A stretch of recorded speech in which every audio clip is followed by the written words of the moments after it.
కుందుర్తి సుబ్బారావు. నేను Andhra Pradesh Madiga employees federation state ప్రెసిడెంట్గా పనిచేస్తున్నాను.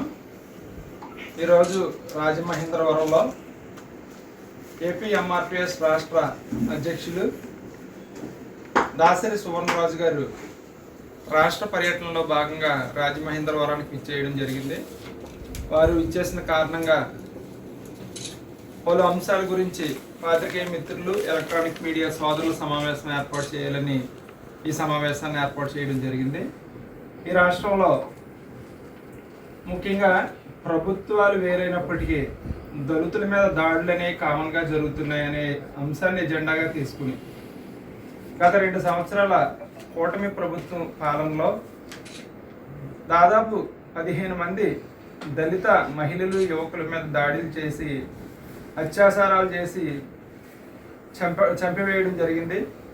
ఈ 15 మంది కుటుంబాలకు కూడా అట్రాసిటీ బాధితులైనటువంటి కుటుంబ సభ్యులకు ప్రభుత్వం నుంచి అందవలసిన కనీస సౌకర్యాలు కానీ రాయితీలు కానీ అందకుండా కాలయాపన జరుగుతుందన్న అంశాన్ని ప్రధానంగా చేసుకుని, అంతేకాకుండా ఈ మధ్య కాలంలోనే కర్నూలు జిల్లాకు చెందిన ఆంధ్రప్రదేశ్ మాదిగ రిజర్వేషన్ పోరాట సమితి వర్కింగ్ ప్రెసిడెంట్ అయినటువంటి టిఎం రమేష్ అనే యువకుడు, 35 సంవత్సరాల యువకుడిని అతి కిరాతకంగా ట్రాక్టర్తో గుర్తించి ఒక బీసీ మహిళకు న్యాయం చేయడంలో పోరాటం చేస్తున్న యువకుడిని నడి రోడ్డు మీద ట్రాక్టర్తో గుర్తించి కత్తులతో పొడిచి మరణించేదాకా మరి ఆయన మీద హత్యగా చేయడం జరిగింది. ఈ అంశాన్ని రాష్ట్రంలో ఉన్న అన్ని ప్రజా సంఘాలు కూడా తీవ్రంగా ఖండించినాయి. ఆ అంశంలో భాగంగా ఈ రాష్ట్ర కేంద్ర ప్రభుత్వాన్ని ఒకటే డిమాండ్ చేస్తున్నాం. అన్ని దళిత సంఘాల ఐక్యవేదిక తరఫున ఇమ్మీడియట్గా రాష్ట్రంలో ఫాస్ట్ ట్రాక్ కోర్టులను ఏర్పాటు చేయాలి, ఎస్సీ ఎస్టీ కోర్టుల స్థానంలో అనే దాన్ని ప్రధానంగా డిమాండ్ చేసుకుంటూ అనేక ప్రధాన కేంద్రాల్లో విజయవాడ, కాకినాడ, నెల్లూరు, తిరుపతి, కర్నూలు మహానగరాల్లో ఇప్పటికే ధర్నా కార్యక్రమాలు నిర్వహించడం జరిగింది.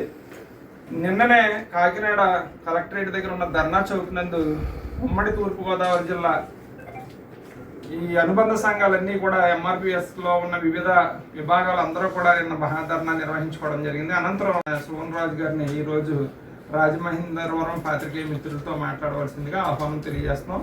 దీనికి ప్రధానంగా మా జిల్లాలో ఉన్నటువంటి జిల్లా ఇన్ఛార్జ్ కోడి కిషోర్ గారు, అలాగే రాజానగరం నియోజకవర్గ అధ్యక్షులు దొల్ల వీర్రాజు గారు, అలాగే పల్నాడు జిల్లా అధ్యక్షులు అన్న నాని గారు, అలాగే రాష్ట్ర అధ్యక్షులు దాసరి సువర్ణరాజు గారు ఈ ప్రెస్ మీట్లో పాల్గొంటున్నారు. సువర్ణరాజు గారు మాట్లాడుతున్నారు.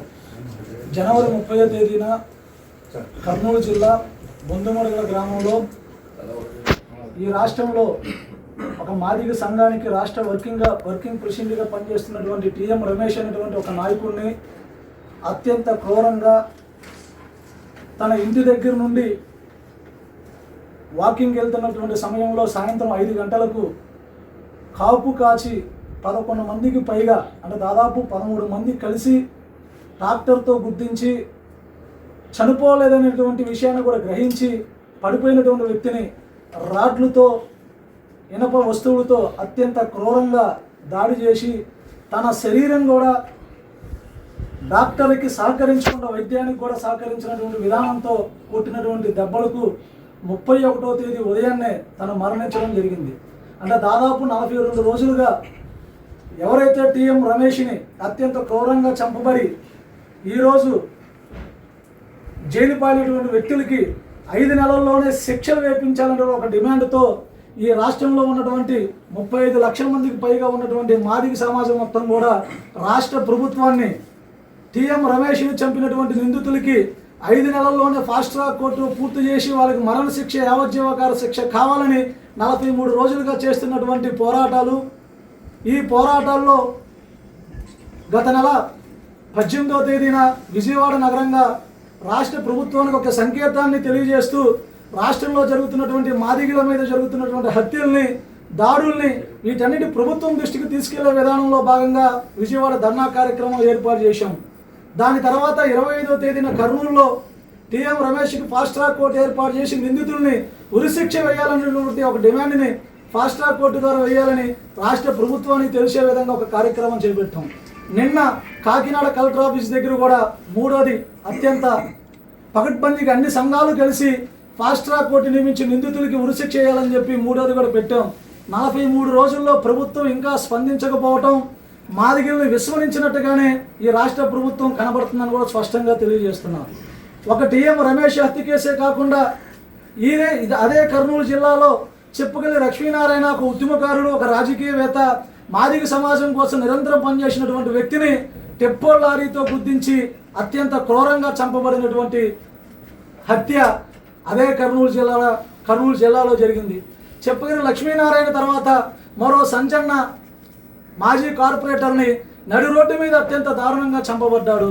అదేవిధంగా గోవిందమ్మ ఒక మహిళని తన పొలాన్ని లాక్కున్నటువంటి వ్యక్తుల్ని, పొలం కోసం వెళ్ళినటువంటి మహిళని కూడా అత్యంత దారుణంగా ట్రాక్టర్తో గుద్దించి చంపబడింది. అదేవిధంగా జానకి అనేటువంటి మహిళ డిసెంబర్ 24వ తేదీ అర్ధరాత్రి బయటికి వెళ్తే అత్యంత క్రూరంగా ఒక మనిషి ఆటోలో తీసుకెళ్లి ఆమెని మానభంగం చేసి పీక పిసికి చంపినటువంటి ఘటన కూడా అదే కర్నూలు జిల్లాలో జరిగింది. దీని తర్వాత టీఎం రమేష్ అత్యంత దారుణం జరిగింది, అందరికీ తెలిసిన విషయమే. టీఎం రమేష్ని చంపి ఒక 15 రోజులు కాకముందే మనోహరం అనేటువంటి ఒక జనసేన పార్టీకి చెందినటువంటి కార్పొరేటర్ లాగా ఉన్నటువంటి ఒక వ్యక్తిని దారుణంగా నడి రోడ్డు మీద కత్తులతో బస్సులతో చంపినటువంటి సంఘటన కూడా టీఎం రమేష్ కేసు మరొక ముందే జరిగింది. ఇన్ని హత్యలు జరిగినాక దీనికి ముందు బ్రహ్మంగారి మఠంలో కడప జిల్లాలో సతీష్ ఓబులేష్ అనేటువంటి ఒక అమాయకమైనటువంటి మాదిగ బిడ్డల్ని ప్రేమ పేరుతో క్రూరంగా చంపబడి ఆ కేసును కూడా ఈరోజు ఆత్మహత్య కేసుల కింద పోలీసులు కేసు పెట్టడం కూడా మాదిగల వివక్షత ఈ ప్రభుత్వంలో స్పష్టంగా కనబడుతూ ఉంది. దీనికి ముందు సల్మాన్ రాజు అనేటువంటి మాదిగ వ్యక్తిని కూటమి ప్రభుత్వం అధికారంలోకి వచ్చిన 2 సంవత్సరాలుగా గ్రామాన్ని వదిలిపెట్టి వెళ్ళినటువంటి సల్మాన్ రాజును కూడా తన భార్యకి బాగాలేదు గ్రామానికి వస్తే తెల్లవారుజామున ఉదయం 6-7 గంటల కల్లా దుండగుడు అత్యంత దారుణంగా ఇనపరాడితో కొట్టి తన మరణానికి కూడా కారణమైనాడు. ఇన్ని ఇష్టంలో జరుగుతుంటే ఒక్క కేసులో కూడా మాదిగలకి భరోసా ఇచ్చినటువంటి దాఖలాలు ఈ రాష్ట్ర ప్రభుత్వానికి లేదు. ఇదే విధంగా పక్క జిల్లాల్లో అగ్రవర్ణాలు చంపుకుంటే ₹1 కోటి ప్రకటించినటువంటి ఈ రాష్ట్ర ప్రభుత్వం హోంమంత్రి మాదిగ సమాజ వర్గానికి చెందిన మాదిగ సమాజం చెందిన హోంమంత్రి కనీసం మాదిగలను చంపుతున్నటువంటి కేసుల్లో కానీ మాదిగ బిడ్డల కోసం ఒక భరోసా ఇచ్చి వాళ్ళ యొక్క కుటుంబాన్ని పరామర్శించినటువంటి మా హోంమంత్రి ఉండటం కూడా నాకు చాలా బాధాకరం. ఇటుపక్క ముఖ్యమంత్రి గారు కానీ, డిప్యూటీ సీఎం గారు కానీ, అలాగే లోకేష్ బాబు గారు కానీ అగ్రవర్ణాలు చనిపోతే ఇస్తున్నటువంటి ప్రాధాన్యత ఈ రాష్ట్రంలో మాదిగ ఓట్లతో మాదిగ జెండాలు పెట్టి తెలుగుదేశం పార్టీ గెలుపు మాదిగలు గెలుపని తిరిగినటువంటి మాదిగల పట్ల ఇంత దారుణమైనటువంటి దాడులు జరిగి హత్యలు కాబడుతుంటే ఈ హత్యలను అరికట్టడంలో, మాదిగలకి భరోసా ఇవ్వడంలో, మాదిగ బిడ్డలను పరామర్శించడంలో కూడా రాష్ట్ర ప్రభుత్వం చిన్నచూపు చూస్తుంది. 43 రోజులుగా చేస్తున్నటువంటి పోరాటంలో కనీస స్పందన కూడా ఇవ్వనటువంటి ఈ ప్రభుత్వానికి ఒకటే హెచ్చరిక చేస్తున్నాం. ఈ దాడులు అరికట్టడం కోసం, మాదిగల ప్రాణాలను కాపాడుకోవటం కోసం, మాదిగలు రక్షణగా ఉండాలంటే మీకు మాదిగల మీద చిత్తశుద్ధి ఉంటే కనుక తప్పకుండా ఫాస్ట్ ట్రాక్ కోర్టు కోసం ప్రభుత్వం నోరు విప్పాలి. మీరు పక్కన అగ్రవర్ణాలు చంపుకుంటే ఇచ్చినటువంటి ₹1 కోటి ఈ రాష్ట్రంలో మాదిగలు చంపబడిన కుటుంబాలకు కూడా ₹1 కోటి ఎస్కలేషన్ ప్రకటించి తొందరగానే ఉద్యోగం, భూమి కూడా కేటాయించాల్సిన బాధ్యత ప్రభుత్వానికి ఉంది. ఇన్ని కేసులు జరిగినా కూడా మనోహర్ని చంపినా సరే కనీసం ప్రభుత్వం మాట్లాడకపోవటం కూడా ప్రభుత్వానికి ఒక విన్నపం చేస్తున్నాం. 43 రోజులుగా మాదిగ సంఘాలందరం కలిసి ఒక ధర్నా కార్యక్రమాలు, సానుకూలటువంటి ఉద్యమాలు చేసుకుంటూ వచ్చాం. అయినా మీ దగ్గర నుంచి స్పందన లేదు. ఈ స్పందన కనుక మీ దగ్గర నుంచి రాకపోతే రానున్న 30 రోజుల్లోపు రాష్ట్ర వ్యాప్తంగా ఉన్నటువంటి మాదిగ సమాజ వర్గాన్ని మొత్తాన్ని ఏకం చేసి ప్రభుత్వంపై యుద్ధం చేయడానికి కూడా మేమందరం సిద్ధంగా ఉన్నాం. ఇది రాజకీయాలకు ఇంకా 3 సంవత్సరాల టైం ఉంది. రాజకీయాల హత్యలు కాదు, ఇది రాజకీయ కోణంలో అగ్రవర్ణ అహంకారంతో చేస్తున్నటువంటి కొంతమంది దుండగుల్ని అరికట్టడం కోసం ప్రభుత్వం తప్పకుండా చర్యలు చేపట్టాలి. మాదిగల యొక్క ప్రాణాలకు రక్షణ కల్పించడానికి రాష్ట్ర ప్రభుత్వం తప్పకుండా మాకు భరోసా కల్పించకపోతే ఏప్రిల్ నెలాఖరు కల్లా లక్షలాది మందితో మాదిగలు అమరావతి ముట్టడి చేయడానికి కూడా వెనకాడిపోమని కూడా ఈ సందర్భంగా తెలియజేస్తున్నాం. ఇదే విధానంలో కాకుండా దాడులన్నీ ఒకవైపు అయితే ప్రకాశం జిల్లాలో మాదిగపేటని గ్రామ బహిష్కరణ చేశారు. కర్నూలు జిల్లా పత్తికొండ నియోజకవర్గంలో మాదిగపల్లిని బహిష్కరణ చేశారు. అదేవిధంగా నెల్లూరు జిల్లాలో మాదిగపల్లిని బహిష్కరణ చేశారు. జరుగుతున్నాయి పరామర్శించకుండా ఒకటి ఇద్దరిని మాత్రమే ఆ కుటుంబాలను పరామర్శించి మిగతా కేసుల్ని వదిలేయటమంటే మాదిగ క్షోభకు గురవుతున్నాం. మీరు కూడా తప్పకుండా రాష్ట్ర ముఖ్యమంత్రి గారిని, హోంమంత్రి గారిని ప్రశ్నించాలి. మీరు తప్పకుండా ఈ బాధిత కుటుంబాలకి తీసుకొచ్చే విధానంలో మీరు పోరాటం చేయాలి. మీరు కూడా ప్రభుత్వం మీ మాట వినే పరిస్థితిలో ఉన్నటువంటి ఈ రాష్ట్ర ప్రభుత్వాన్ని ప్రశ్నించకపోతే మా మీద ఇలాంటి దాడులు జరుగుతాయి. ఈ రాష్ట్రంలో ఉన్న 35 లక్షల మంది మాదిగలతో తప్పకుండా ప్రభుత్వం కనువిప్పు కలిగే విధంగా ప్రభుత్వం దిగవచ్చే వరకు పోరాటం ఆగదు. ఫాస్ట్ ట్రాక్ కోర్టు సాధించే వరకు ఉద్యమ కార్యాచరణ ప్రకటిస్తూ ఉంటామని కూడా పత్రికల ద్వారా తెలియజేసుకుంటాం.